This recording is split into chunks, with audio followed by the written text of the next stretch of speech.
Hello student, BSc part प्रथम के विद्यार्थियों का आज की क्लास में स्वागत है।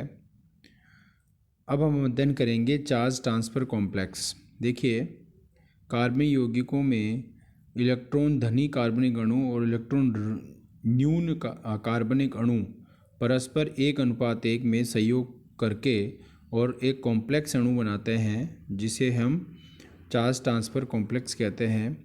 इनका जो स्पेक्ट्रम होता है वो जो कॉम्प्लेक्स बनता है उसका स्ट्रक्चर और इन दोनों अणुओं का स्ट्रक्चर स्पेक्ट्रम समान नहीं होता है और ये जो कॉम्प्लेक्सेस होते हैं वो गहरे रंग के होते हैं। इन दोनों प्रकार की संरचनाओं ये दोनों प्रकार की जो संरचनाएं जो ये दोनों प्रकार के डोनर और एक्सेप्टर ये दोनों प्रकार की संरचनाओं जो है वो ट्रांस ट्रांसफर कॉम्प्लेक्स ये अनुनादी संकर होता है। इसमें वान डेर वाल बंध पाया जाता है बंदी संरचना में।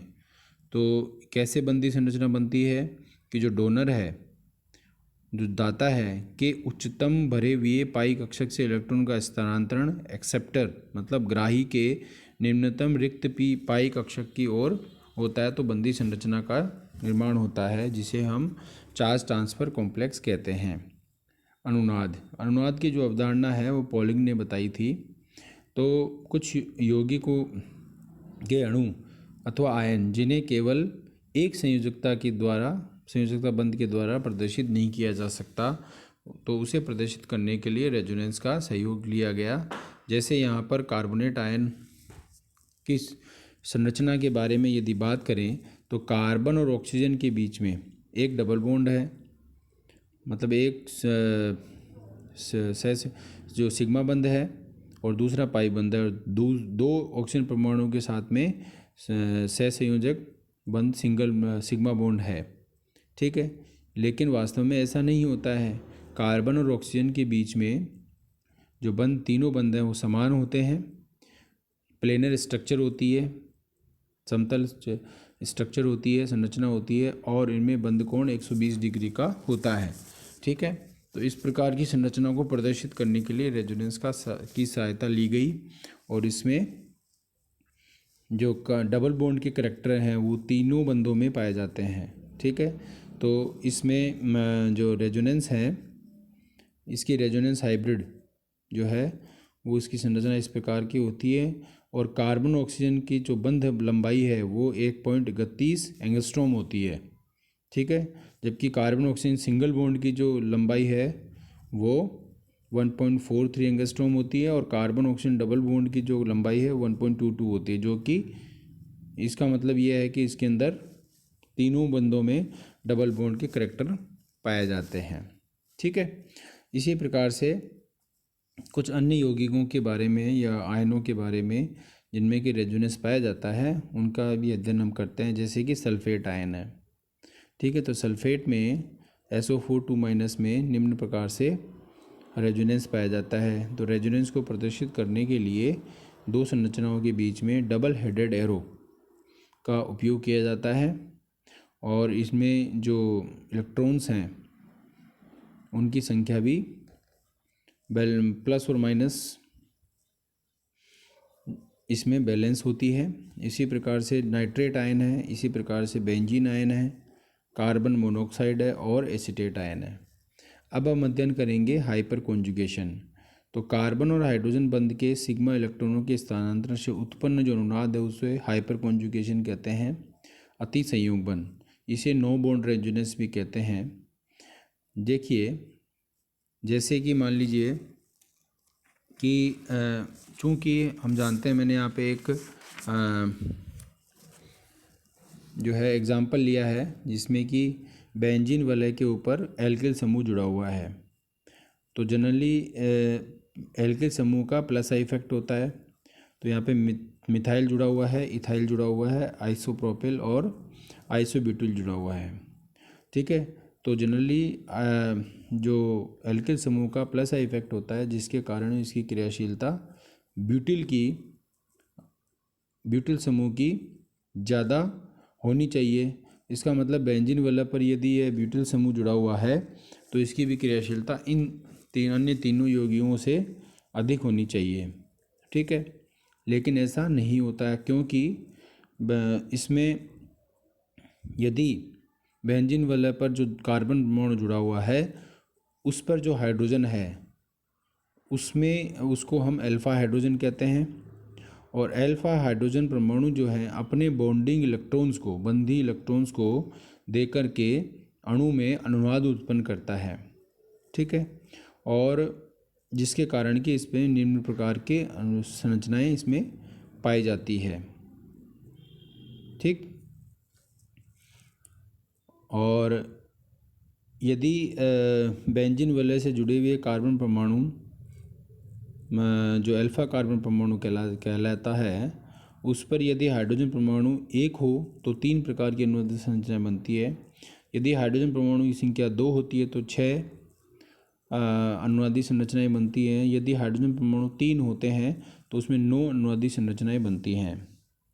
और जितनी अधिक अनुनादी संरचनाएं बनती हैं वह यौगिक उतना ही अधिक क्रियाशील होता है।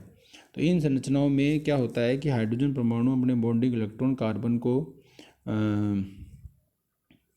हाइड्रोजन परमाणु अपने इलेक्ट्रॉन दे करके और वो कार्बन कार्बन के बीच में डबल बॉन्ड बनता है, जिससे कि बेंजीन वलय के ऑर्थो और पैरा पोजीशन पर ऋणावेश आ जाता है और इसकी क्रियाशीलता बढ़ जाती है, जिससे कि इसमें क्या होता है कि इलेक्ट्रोफाइल जो है इस स्थिति पर, ऑर्थो पैरा स्थिति पर आ जाएगा और इस प्रकार से इनकी क्रियाशीलता क्रम इस प्रकार का होता है।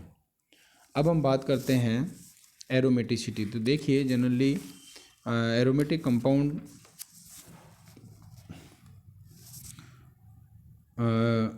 उन समस्त यौगिकों को कहा जाता है कहा जाता था जिनमें कि बेंजीन के गुण होते हैं, मतलब जब बेंजीन वलय हो या बेंजीन के गुण होते हैं, ठीक है। उसमें जो है जैसे कि पहले माना जाता था कि जिनमें बेंजीन वलय है उन्हीं को एरोमेटिक कंपाउंड माना जाता था, और लेकिन बाद में जो नॉन बेंजीनोइड संरचनाएं हैं या यौगिक है उनको भी एरोमेटिक माना गया। तो एरोमेटिसिटी की जो शर्तें हैं वो इस प्रकार से होती है, जैसे मान लीजिए वो यौगिक प्लेनर साइक्लिक होना चाहिए, मतलब समतल चक्रीय होना हो। 5, 6 और 7 सामान्य तौर पर 5, 6 और 7 सदस्यों की वलय बनती है जिसमें कि कॉन्जुगेटेड डबल बॉन्ड होता है।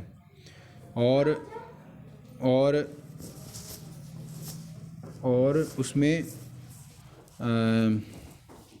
जो है ऐसे यौगिक हों जैसे एरोमेटिक कंपाउंड उनको भी कहा जाता है, क्योंकि इसमें अनसैचुरेशन होता है। तो अनसैचुरेटेड जो असंतृप्त यौगिक हैं उनमें योगात्मक और ऑक्सीकरण अभिक्रियाएं आसानी से संपन्न नहीं होती है, ठीक है। तो उन यौगिकों में भी ये भी यौगिक अलग प्रकार के होते हैं, और इलेक्ट्रोफिलिक सब्स्टिट्यूशन रिएक्शन आसानी से होती है। हाइड्रोजन की ऋण ऊष्मा और दहन ऊष्मा के मान अपेक्षाकृत मानों से उनके मान बहुत कम होते हैं, अर्थात ये निर्धारित ऊर्जा स्तरों से कम ऊर्जा स्तर पर होते हैं और असामान्य रूप से स्थायी यौगिक होते हैं और इनके अनुनाद ऊर्जा का मान भी अधिक होता है, ठीक है। फिर है पाई इलेक्ट्रॉन चक्रीय रूप से डीलोकलाइज्ड होते हैं, ठीक। इनके वलय में उपस्थित पाई इलेक्ट्रॉनों की संख्या हुकेल के नियम के अनुसार होनी चाहिए, जहाँ जैसे हुकेल का नियम क्या है 4n+2 और n की वैल्यू 0, 1, 2, 3 हो सकती है, ठीक है। इसी प्रकार से किसी समतल प्लेनर जो साइक्लिक यौगिक में एरोमेटिक स्थायित्व या उच्च विस्थानीकरण ऊर्जा या उच्च अनुनाद ऊर्जा तब तक नहीं हो सकती जब तक कि उसमें वलय में 4n+2 पाई इलेक्ट्रॉन सिस्टम नहीं हो जाता है। अब हम बात करते हैं प्रेरण या क्षेत्रीय प्रभाव की। तो देखिए कार्बन परमाणु की श्रृंखला में यदि कोई ऋण विद्युतीय परमाणु आ जाता है तो वह कार्बन और उसके मध्य जो बंध है उसको ध्रुवित कर देता है या ध्रुवित बंध बना देता है, जो श्रृंखला के अन्य सिग्मा इलेक्ट्रॉन्स को स्थायी रूप से विस्थापित कर देता है। मतलब उसमें भी बॉन्ड के बीच में कार्बन कार्बन के बॉन्ड के मध्य ध्रुवण उत्पन्न हो जाता है। ठीक है, तो उस ध्रुवण के कारण क्या होता है, एक कार्बन परमाणु पर पार्शियली पॉजिटिव चार्ज और दूसरे पर पार्शियली नेगेटिव चार्ज आ जाता है। ठीक है, तो यदि किसी समूह में इलेक्ट्रॉन को आकर्षित करने की शक्ति हाइड्रोजन से अधिक होती है, मतलब जो प्रेरण प्रभाव है उसको मापने के लिए ये माना जाता है कि यहाँ पर हाइड्रोजन परमाणु के प्रेरण प्रभाव को आदर्श माना जाता है, और कोई अन्य समूह हाइड्रोजन की अपेक्षा अधिक विद्युत ऋणी है तो उसे उसमें माइनस आई प्रभाव कहा जाएगा। और माइनस आई प्रभाव का घटता हुआ क्रम इस सीरीज़ में मैंने बताया है, और प्लस आई प्रभाव का घटता हुआ क्रम मैंने यहाँ पे दिखाया है। तो एग्जाम्पल हम लेते हैं, एग्जाम्पल भी लेते हैं और ये भी देखते हैं कि प्लस आई और माइनस आई प्रभाव का उन यौगिकों के गुणों पर क्या प्रभाव पड़ता है। तो प्लस आई इफेक्ट के कारण देखिए, जैसे मान लीजिए आपके पास में फॉर्मिक एसिड हो, एसिटिक एसिड हो, प्रोपेनोइक एसिड हो। ठीक है, तो इसमें एल्किल समूह की संख्या जो है वो इसमें बढ़ रही है, इसका मतलब प्लस आई इफेक्ट बढ़ रहा है। तो प्लस आई इफेक्ट बढ़ने से क्या होता है, इनकी जो अम्लता है वो कम होती है। ठीक है, और मतलब जो OH है, अम्ल कौन होगा, जो प्रोटॉन H+ आयन जितना अधिक देगा वो उतना स्ट्रॉन्ग एसिड हो गया। तो प्रोपेनोइक एसिड में देखिए, ये चूँकि इसका ये एल्किल समूह का प्लस आई इफेक्ट है। ठीक है, तो कार्बन पर क्या है, पार्शली निगेटिव चार्ज आएगा। इस कार्बन पर जो कि COH ग्रुप है उसका जो कार्बन है उस पर पार्शली निगेटिव चार्ज आएगा और वो आसानी से हाइड्रोजन को प्रोटॉन के रूप में निकाल देगा। माइनस आई इफेक्ट के कारण क्या होगा, माइनस आई इफेक्ट कैसे होगा, जैसे हाइड्रोजन की जगह यहाँ पर Cl क्लोरो Cl परमाणु है, तो Cl परमाणु होगा तो इसका माइनस आई इफेक्ट होगा। तो इसका माइनस आई इफेक्ट होगा तो क्या होगा, माइनस आई इफेक्ट होगा तो हाइड्रोजन को प्रोटॉन के रूप में आसानी से निकाल देगा, और प्लस आई इफेक्ट को आसानी से नहीं निकाल पाएगा, क्योंकि यहाँ पर कार्बन पर जो है ऑलरेडी यहाँ पे negative charge, plus I effect के कारण कार्बन पर ऑलरेडी यहाँ पर ऋणावेश आ जाता है, जिससे कि इसको H आयन प्रोटॉन के रूप में नहीं निकलता और उसमें अनुनाद नहीं पाया जाता। इसी प्रकार से यदि माइनस आई प्रभाव दर्शाने वाले परमाणु जितनी नज़दीक कार्बन 1 नंबर कार्बन एटम पर रहेंगे, 1 नंबर कार्बन एटम से जितनी नज़दीक रहेंगे वो अम्ल उतना ही प्रबल होगा।